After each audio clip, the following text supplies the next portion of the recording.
Hello everyone, a warm welcome to new YouTube video. I hope you are fine and safe.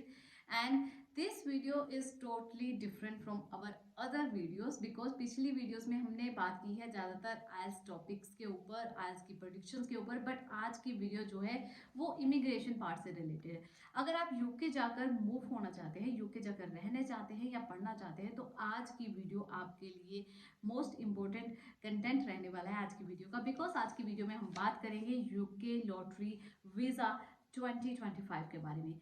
क्या eligibility है, क्या आप कब apply कर सकते हैं, कब तक बैलेट ओपन है, कब क्लोज होगी, ये सारी डिटेलिंग जो है आज की वीडियो में आपको देखने को मिलेगी। सबसे पहले तो आप सबके लिए गुड न्यूज़ है, if you are a Indian citizen then you can eligible for this UK lottery visa scheme. ठीक है, अगर ये सिर्फ इस बार जो है इंडियन सिटीजन्स के लिए ओपन हुई है, अगर आप इंडिया से बाहर से कहीं इस वीडियो को देख रहे हैं देन ये आपके लिए ये स्कीम जो है वो आपके लिए वर्क नहीं करेगी। सबसे पहले एलिजिबिलिटी कि आप इंडियन सिटीजन होने चाहिए, तो आप इसके लिए एलिजिबल हैं। और ये बिकॉज ये जो स्कीम है लॉटरी वीज़ा की जो फेब में इस बार है, 18 फेब को ओपन होने वाली है। और कब ओपन होने वाली है, यानी कि 18 फेब को। और किसके अंडर आ रही है, ये आ रही है the India young professional scheme visa, जो कि एक पार्ट है यूके नेशनल मोबिलिटी का। कब ओपन होगी, किस तरह से अप्लाई करना है, क्या क्या डॉक्यूमेंट्स की रिक्वायरमेंट है, क्या फीस लगेगी, क्या रिजल्ट्स हैं, सक्सेस अगर ईमेल आ जाती है उसके बाद क्या करना है, सारी डिटेलिंग में बात करेंगे। पर उससे पहले आपसे एक रिक्वेस्ट है कि अगर आपने अभी तक चैनल को सब्सक्राइब नहीं किया तो प्लीज़ पहले तो चैनल को सब्सक्राइब कर ले। अगर आपको वीडियो अच्छी लगती है तो वीडियो के एंड में आप अपने फीडबैक वैल्यूएबल एंड साथ ही साथ लाइक एंड शेयर जरूर करके जाइए। चलिए सबसे पहले स्टार्ट करते हैं कि कब ओपन होने वाली है ये एप्लीकेशन फॉर्म एंड कब इसकी बैलेट ओपन होगी। ये जो है वो 18 फेब 2025 को दोपहर को 2:30 बजे ओपन होगी, यानी कि 2:30 PM इंडियन टाइमिंग के अकॉर्डिंग जो है ओपन होगी। और कब तक खुली रहेगी ये वाली बैलेट, ये आपकी 20 फेब को 2025 यानी कि 18 फरवरी से लेकर 20 फरवरी तक जो है 2:30 से स्टार्ट होकर फरवरी 20 को जो है वो 2:30 ही बंद हो जाएगी। यानी कि आपके पास टोटल टाइमिंग जो है वो है 48 आवर्स का। और इस 48 आवर्स में आपको जो एप्लीकेशन ईमेल जो है वहाँ पर सेंड करनी है। और ईमेल में आपको क्या क्या अप्लाई करना है, किस तरह से अप्लाई करना है, कौन कौन एलिजिबल है, उसके बारे में बात कर लेते हैं। सबसे पहले अगर मैं बात करूं कि कोई फीस है इसकी, आपको वो जो बैलेट में एप्लीकेशन फिल करनी है उसके लिए आपको कोई फीस नहीं देनी है। सिर्फ जो सक्सेसफुल एंट्रीज हैं वो रैंडमली पिक होगी, यानी कि आपके पास सक्सेसफुल एक ईमेल आएगी यूके गवर्नमेंट की तरफ से कि यू आर सेलेक्टेड। उसके बाद जो है आपको वीज़ा प्रोसेस स्टार्ट करना है, वीज़ा एप्लीकेशन की फ़ीस देनी है। वो कितनी है वो हम बाद में डिस्कस करते हैं। उससे पहले आपकी एलिजिबिलिटी क्या बनती है, अगर आप एलिजिबल हैं तो आप अप्लाई कीजिएगा। कितनी सीट्स हैं, टोटल जो है 3000 सीट्स हैं जो इस वीज़ा स्कीम के अंडर निकाली गई हैं। 3000 सीट्स में से अब ये लॉटरी सिस्टम है, ऑब्वियस सी बात है कि लक है आपका। आप अप्लाई कीजिए, अगर आप एलिजिबल हैं तो आप अप्लाई कीजिए। जो कैंडिडेट्स इस बार सिलेक्ट होंगे वो ओके, जो बाकी की सीट्स बच जाती हैं उनकी जो है सेकंड बैलेट निकलती है, वो आई थिंक नेक्स्ट जो है जुलाई या फिर अगस्त में होगी। कौन कौन एलिजिबल है इसके लिए, फर्स्ट ऑफ ऑल ये सिर्फ इंडियन सिटीजन्स के लिए है। अगर आप इंडिया से बिलोंग करते हो देन यू कैन एलिजिबल। आपकी एज लिमिट जो है वो 18 to 30 के बीच में होनी चाहिए, 18 से कम ना हो, 30 से ज़्यादा ना हो। ठीक है, जब आप इस एप्लीकेशन के लिए अप्लाई कर रहे हैं, जब आप इस वीज़ा के लिए अप्लाई कर रहे हैं तो आपकी एज जो है 18 से ज़्यादा होनी चाहिए, 30 से कम होनी चाहिए। सेकेंड कंडीशन आपकी एज लिमिट की होगी। थर्ड आपकी है कि आपके पास एजुकेशनल क्वालिफिकेशन कितनी होनी चाहिए। तो एजुकेशनल क्वालिफिकेशन मिनिमम जो है वो आपकी बैचलर डिग्री है, बैचलर डिग्री आपके पास होनी चाहिए, हायर कितनी भी हो चलेगी। फोर्थ रिक्वायरमेंट जो आपके पास होनी चाहिए कि आपके पास सेविंग अकाउंट में, योर पर्सनल सेविंग अकाउंट, आपके पर्सनल सेविंग अकाउंट में जो है 25-30 पाउंड्स होने चाहिए। वो आप सेविंग अकाउंट में किसी भी फॉर्म में हो सकते हैं, चाहे एफडी के फॉर्म में, चाहे वैसे ही आपने सेविंग अकाउंट में रखे हुए हैं तो वो चाहिए। अब ये तो हो गया एलिजिबल। अगर आपकी ये सारी एलिजिबिलिटी कंप्लीट होती हैं उसके बाद you can apply for this. आप अप्लाई कर सकते हैं। आपको एक ईमेल सेंड करनी है और वो ईमेल किस तरह से सेंड करनी है वो भी हम बात करेंगे, पर उससे पहले मैं बात कर लूँ कि एक कौन कौन एलिजिबल नहीं है इसके लिए, ठीक है। अगर आपके पास कोई बेबी है जो 18 साल से कम है, आपके साथ है, आप पे डिपेंडेंट है, तो उसको साथ में वीज़ा नहीं मिलेगा, सो वो एलिजिबल नहीं है।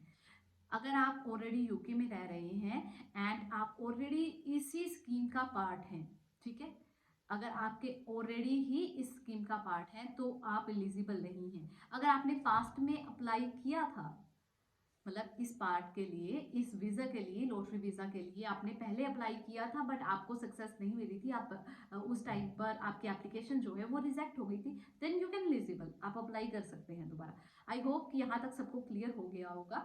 सो अब आप एलिजिबिलिटी आपकी बन गई, आपने एप्लीकेशन फॉर्म फिल कर दिया। एप्लीकेशन फॉर्म में क्या क्या रिक्वायरमेंट्स हैं, क्या क्या डॉक्यूमेंट्स की आपको ज़रूरत पड़ेगी उसके बारे में बात कर लेते हैं। सबसे पहले आपके पास एक वैलिड डॉक्यूमेंट होना चाहिए जो कि आपका पासपोर्ट है। आपके पास पासपोर्ट वैलिड होना चाहिए। आपके पास एविडेंस होना चाहिए कि आपके पास जो फाइनेंशियल डॉक्यूमेंट का, कि आपके पास सेविंग अकाउंट में जो है 25-30 पाउंड्स हैं, चाहे एग्जाम्पल के तौर पे वो आपके बैंक स्टेटमेंट के तौर पर हो या फिर एफडी के रूप में हो, वो आपको प्रूफ देना है। थर्ड एविडेंस आपके पास होना चाहिए आपकी क्वालिफिकेशन का। एंड ये मिनिमम जो रिक्वायरमेंट्स हैं, जो डॉक्यूमेंट्स आपके पास उस टाइम पर एप्लीकेशन फिल करते हुए होने चाहिए। इसके अलावा जो है आपको क्या क्या वहां पर फिल करने को मिलेगा ईमेल में, वो मैं आपको बता देती हूँ। सबसे पहले आपके पास जो है नेम आपको फिल करना होगा, आपकी डेट ऑफ बर्थ, आपकी पासपोर्ट की डिटेल्स एंड योर पासपोर्ट की जो स्कैन्ड कॉपीज है वो आपको करनी होगी। आपका फ़ोन नंबर दिया जाएगा एंड आपका ईमेल एड्रेस। ये बेसिक सी इंफॉर्मेशंस हैं जो आपको वहाँ पर फिल करनी है। एक बात मैं यहाँ पर बिल्कुल क्लियर कर दूँ कि जो डॉक्यूमेंट्स हैं आपके, वो आपके इंग्लिश में ही होने चाहिए।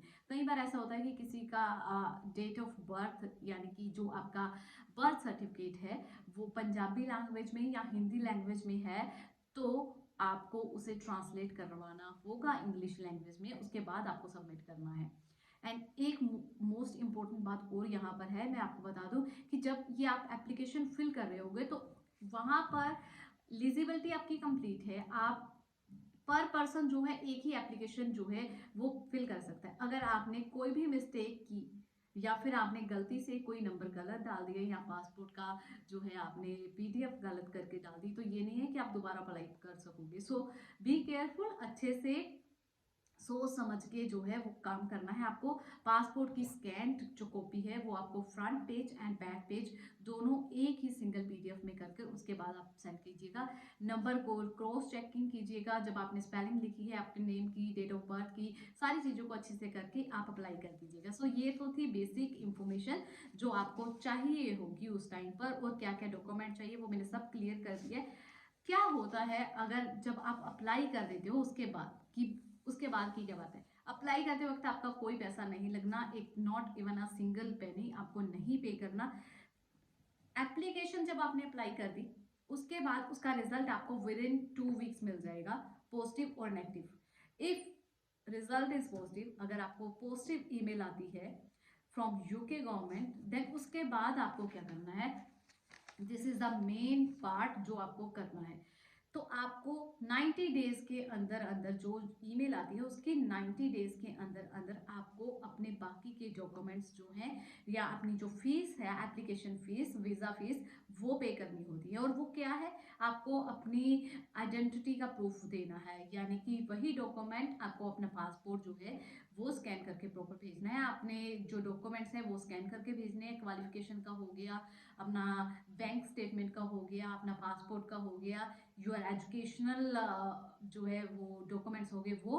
उसके बाद आपको फीस कितनी पे करनी पड़ेगी, आपको एप्लीकेशन फीस जो है, वीज़ा एप्लीकेशन फीस वो है 298 पाउंड्स, वो फी करनी है। एंड मैं यहाँ पर फिर क्लियर कर दूँ, जब आप अप्लाई कर रहे हो लॉटरी वीज़ा के लिए उस टाइम पर आपको कुछ पे नहीं करना। अगर आपको सक्सेसफुल ईमेल आ जाती है कि yes you are selected for this, आप अप्लाई कर सकते हैं, देन आपको वीज़ा एप्लीकेशन फ़ीस देनी है जो है £298। उसके बाद आपको जो है एक हेल्थ स्कीम जो है वो हेल्थ इंश्योरेंस के रिलेटेड जो है पे करनी होती है कुछ फीस। वो होती है कुछ अराउंड 1550 के अराउंड जो है पाउंड, वो आपको फी पे करनी है। And you have to prove कि आपके पास बैंक स्टेटमेंट में पर्सनल अकाउंट में इतनी अमाउंट जो है सेविंग के लिए है, जो कि है 25-30 पाउंड। तो ये आपको करना है और इसके अलावा आपको कुछ नहीं करना, आपको रिजल्ट मिल जाएगा। And if you are eligible, अगर आप सिलेक्ट होते हो, आपके पास वीज़ा एप्लीकेशन की फीस भर दी, सब कुछ ओके रहता है, सारे डॉक्यूमेंट आपके जाते हैं प्रूफ रीडिंग के लिए, अगर वो सारे करेक्ट होते हैं और आपको वीज़ा वहाँ का मिल जाता है, तो वहाँ जाकर आप जो है रह सकते हो, पढ़ सकते हो, 2 साल तक का आपको वीज़ा मिलता है। So this is all about UK lottery visa 2025। सो अगर आप किसी एजेंट के पास जा रहे हैं अपना वीज़ा फिल करवाने के लिए, ये वाला वीज़ा जिसके लिए आप एलिजिबल है, सो मेक श्योर कि वहाँ पर कोई भी फीस यूके गवर्नमेंट की तरफ से नहीं मांगी गई है।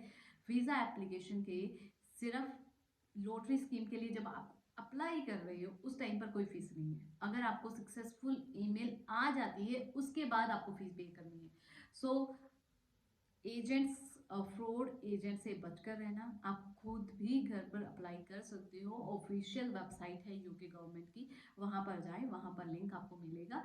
18 तारीख को इंडियन टाइमिंग 2:30 PM पर आपको मिलेगा। So this is all about UK lottery visa. I hope कि आज की वीडियो आपके लिए इन्फॉर्मेटिव रही होगी। अगर फिर भी आपके मन में कोई डाउट्स, कोई क्वेश्चंस रह गए हो तो आप प्लीज़ कमेंट कर सकते हैं नीचे, अपने वैल्यूएबल फीडबैक भी दे सकते हैं और साथ ही साथ आप सजेशन भी दे सकते हैं कि किस तरह का कंटेंट आपके लिए अच्छा है, किस तरह का कंटेंट आपको चाहिए। Thank you for watching this video. Keep loving and keep